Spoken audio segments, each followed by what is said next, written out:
It's the 12 days of cone trees. Can you believe we're already at day 3? This cone's been painted with a coat of silver metallic Rustoleum, and it's a little shorter than my cones usually are, at about 12 inches tall.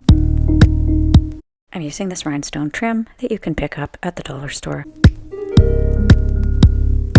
I'm applying the trim scallop side down to the bottom edge of the cone to make a nice neat border. I'm going to be using some of this trim that I picked up at the dollar store. I'm applying the first strip down the seam.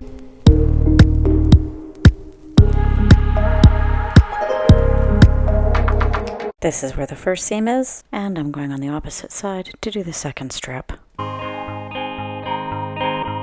So first I split it in half, and now I'm going to quarter it by adding another strip right down the middle.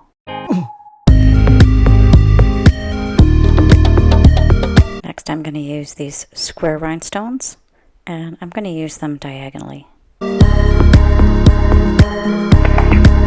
Now I'm going to use some more rhinestones, these ones round and in strips. I'm starting this one at the top, and I'm running it all the way down to the bottom between the square rhinestones, although it may take more than one piece.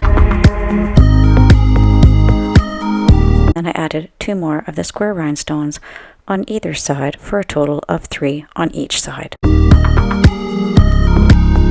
Next I've chosen a sheet of rhinestones that are slightly smaller, and I'm going to use 1 line of these on either side of the center line. And now I'm just going to repeat the process in the other 3 sections.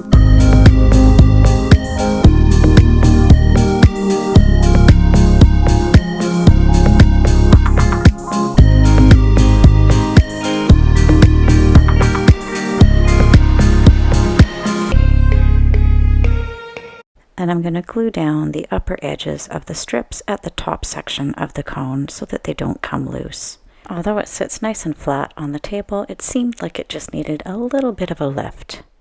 The tree bottom is just a Dollar Tree glass candle holder painted with silver Rustoleum. Do you want to know a little secret? This cone tree was inspired by this Easter egg that I made. I've linked it here in case you want to check it out. But if you're not finished watching Christmas cone tree videos, I've got another one for you right here.